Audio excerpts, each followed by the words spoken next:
Hello everyone, welcome to my YouTube channel. आज हम इस क्लास में पढ़ेंगे कंपैरेटिव प्रॉफिट एंड लॉस को, जो मैंने डीके गोयल का क्वेश्चन नंबर 6 बुक से कॉपी कर लिया। यहाँ पे मैं इस क्वेश्चन को इस फॉर्मेट में फिर से एक्सप्लेन करूंगा, क्योंकि मैंने ये क्वेश्चन इसलिए लिया है क्योंकि इसमें परसेंटेज गिवन है, ये भी परसेंटेज गिवन है। ऐसे क्वेश्चन जिसमें परसेंटेज गिवन होती है वो प्रॉब्लम क्रिएट करते हैं। देखिए मैं इस क्वेश्चन को कैसे इस फॉर्मेट में एक्सप्लेन करूंगा। सबसे पहला जब हमारा काम है, ये हमें comparative profit and loss account बनाना है। पिछले वीडियो की तरह जो प्रीवियस ईयर है वो पहले लिखना है आपको, जैसे मैं लिख रहा हूं यहाँ पे 2016, और जो 2017 है वो बाद में लिख। क्लियर? सबसे पहला काम होता है रेवेन्यू फ्रॉम ऑपरेशन लिखना। तो रेवेन्यू फ्रॉम ऑपरेशन, ये मैंने यहां से कॉपी कर लिया पूरा। इसकी वैल्यू 16 की है, 5 लाख, जो मैं नोट कर रहा हूं, और 2017 की है 8 लाख। इसके बाद इस फॉर्मेट में जो ऐड होता है वो ऐड होता है इसमें अदर इनकम। वो इस क्वेश्चन में है नहीं, डैश कर दिया मैंने। अगर आपके क्वेश्चन में नहीं है तो आप नहीं लिखिएगा। इनका ऐड करा, इन दोनों का एडिशन को हम लिखेंगे टोटल रेवेन्यू। तो इसका एडिशन आएगा 5 लाख और इसका एडिशन आएगा 8 लाख। क्योंकि ये दोनों वो आइटम्स हैं जिनसे कैश रिसीव होगा, इसलिए ये दोनों हमारी इनकम है। ओके, इसे मैं ब्रैकेट में कर दे रहा हूं आपको एक्सप्लेन करने के लिए। ये दोनों हमारी इनकम है। अब हमें नीचे लिखा है कॉस्ट ऑफ मटेरियल। ये हमारी एक्सपेंडिचर है, इनसे कैश यूज होगा, इसलिए ये माइनस होते हैं। Minus cost of material consumed. 2016 में लिखा है 60% ऑफ रेवेन्यू फ्रॉम ऑपरेशन। हमें 60% उसका करना है जो रेवेन्यू फ्रॉम ऑपरेशन है। रेवेन्यू फ्रॉम ऑपरेशन दिया है 5 लाख, इसलिए 5 लाख का 60%, 5 लाख का 60% आएगा 3 लाख। अगर किसी स्टूडेंट को ये कैलकुलेट करना ना आए तो 5 लाख का 60 अब ओवर 100, तो कैलकुलेशन करके आएगा 3 लाख। वो मैंने यहां फिल कर दिया है। नेक्स्ट ईयर में लिखा है 2017 में 70% है। 70% किसका? ऑफ रेवेन्यू फ्रॉम ऑपरेशन, और रेवेन्यू फ्रॉम ऑपरेशन कितना है? 8 लाख। तो 8 लाख का कितना percent? 70। 8 lakh into 70 upon 100, 5 lakh 60,000 लिख लिया मैंने। अब इसके बाद लिखा है एक अदर एक्सपेंसेस, इससे भी कैश यूज होगा। अदर एक्सपेंसेस, इसकी वैल्यू है 20,000 और इसकी वैल्यू है 24,000। अगर ये दोनों इनकम्स हमारा कैश रिसीव होता है इनसे, तो इन दोनों से कैश पे होता है, इसलिए हम इन दोनों को ऐड कर लेंगे। तो आ जाएगी टोटल कॉस्ट। इसका आया 3,20,000, इसका आएगा 5,84,000। मैंने क्वेश्चन में लिख दिया है। अगर क्वेश्चन में आपके अदर इनकम हो तो ऊपर ऐड कर लेना, अगर नहीं है तो छोड़ दीजिएगा। अब इसके टोटल को ए लिख लेंगे, इसके टोटल को हम लिख लेंगे बी। ए में से बी माइनस कर देंगे तो आ जाएगा प्रॉफिट बिफोर टैक्स ए माइनस बी से सॉल्व होगा। इसकी वैल्यू 5 लाख है, इसकी वैल्यू है 3,20,000। 5 लाख टोटल में से 3,20,000 माइनस करेंगे तो 1,80,000 बैलेंस बचेगा। इसकी वैल्यू 8 लाख है, यहाँ वैल्यू 5,84,000 है, तो 16,000 ये बचा और ये 2 लाख। मैंने टोटल में से टोटल माइनस कर दिया।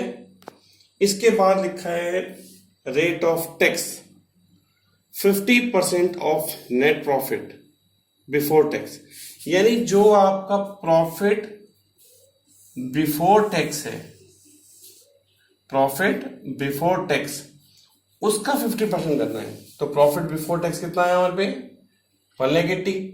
1,80,000 का कितना परसेंट 50%, जस्ट हाफ हो जाएगा 90,000। इसका हाफ हो जाएगा 1,08,000। माइनस करके आएगा प्रॉफिट आफ्टर टैक्स, इसकी अमाउंट है 90,000 और 1,08,000। ये क्वेश्चन मैंने पूरे एसिड फॉर्मेट के अकॉर्डिंग बना लिया है। अब आपको इसका डिफरेंस करना है, एब्सोल्यूट चेंज, इंक्रीज और डिक्रीज। या तो वैल्यू इंक्रीज होगी या डिक्रीज होगी। 5 लाख से 8 लाख होगी, इट मीन्स 3 लाख वैल्यू बढ़ दी इसकी। यहां कुछ है नहीं, सेम वे में यहां 5 से 8 हो गई है, 3 लाख इंक्रीज हो गई है। सेम वे में 3 लाख से 5,60,000 हो गई, तो 2,60,000 इंक्रीज हो गई है। 20,000 से 24,000 हो गई है, इट मीन्स 4,000 इंक्रीज हो गई है। टोटल का भी इंक्रीजमेंट करना है। यहाँ 3,20,000 है या 5,84,000 हो गए, तो 64 तो ऐसे लिख लेते हैं माइनस करके, क्योंकि इसमें से माइनस करें यहाँ 2 आ जाएगा। अब प्रॉफिट बिफोर टैक्स 1,80,000 था और 2,16,000 हो गए, तो जो इंक्रीज हुआ है वो है 36,000। ये 90 था, 1,08,000 हो गया, इट मीन्स 18,000 इंक्रीज हुए। और यहां से यहां डिफरेंस देखेंगे तो यहां भी आएगा 28,000। इसका डिफरेंस रिपीट कर ले रहे हैं, 336 है, यहां डिफरेंस आएगा 18,000। मैंने इसको इंक्रीज और डिक्रीज कर लिया है। अब मुझे इसकी परसेंटेज निकालनी है। मैंने पहले भी कहा था इसे ए ऐड कर लेनी चाहिए, इसे बी और इसे सी। फॉर्मूला होता है सी upon A into 100। C amount 3 lakh upon A previous value 5 lakh into 100, तो इसकी परसेंटेज आई 60%। क्योंकि इसमें है नहीं, डैश लगा दिया। इस पर टोटल की भी परसेंटेज करनी होती है, तो सेम वे में 3 lakh upon previous value into 100, ये भी 60% आया। अब इसका परसेंटेज कैलकुलेट करेंगे, 2,60,000 upon previous value 3 lakh into 100, तो इसकी अमाउंट आएगी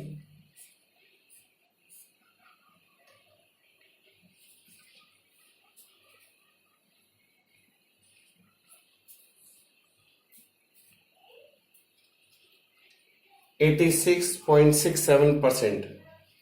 अब सेम वे में पूरी सी की परसेंटेज निकालनी होती है, इसलिए 4,000 अपॉन प्रीवियस वैल्यू, यानी सी अपॉन ए इंटू 100।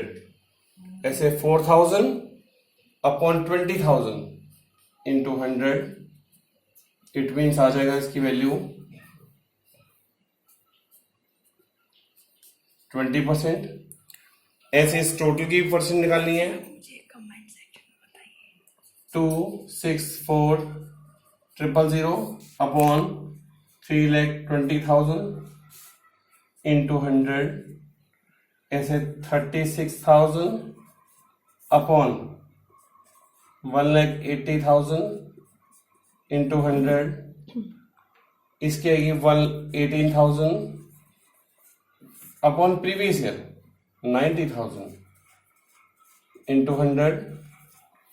ऐसे सेम टोटल का भी करना है, 18,000 अपॉन 90,000 इंटू 100। 1 2 3 4 इंफॉर्मेशन गिवन है जिसकी मैं परसेंटेज नहीं निकाली है, बट मैं इसमें से 2 की परसेंटेज निकाल रहा हूं और 2 आप मुझे कमेंट सेक्शन में राइट करके बताएंगे कितना आंसर आएगा। जैसे इसका बता दे रहा हूं मैं आपको 20%, इसका भी बता दे रहा हूं मैं आपको। चलिए मैं 3 बता दे रहा हूं आपको, 40, 20% और 20%। आपको इसकी परसेंटेज मुझे कमेंट सेक्शन में दिखानी है। मैं वेट करूंगा कि आप कमेंट लिख के भेजें। ओके, और आपको मैं फॉर्मेट में सबसे ऊपर मैंने लिखा था comparative profit and loss statement as at 31 March. पहले वो ईयर लिखना है जो प्रीवियस ईयर 2016, फिर 2017। मुझे लगता है कि आपको ये पूरा प्रोसीजर बहुत इजीली समझ में आ गया होगा। एक बार छोटी सी बात मैं रिकॉल फिर करा रहा हूँ, जो परसेंटेज लिखी होती है वो क्लियरली पढ़ लेनी चाहिए कि वो परसेंटेज किस पे कैलकुलेट करनी है। मैंने यहाँ देखो लिखा है रेवेन्यू फ्रॉम ऑपरेशन, तो 60% मैंने रेवेन्यू फ्रॉम ऑपरेशन करा। अगर इसमें लिखा होता 60% ऑफ मटेरियल, तो मटेरियल का कैलकुलेट करता। आपको ये पूरा क्वेश्चन क्लियर हो गया होगा।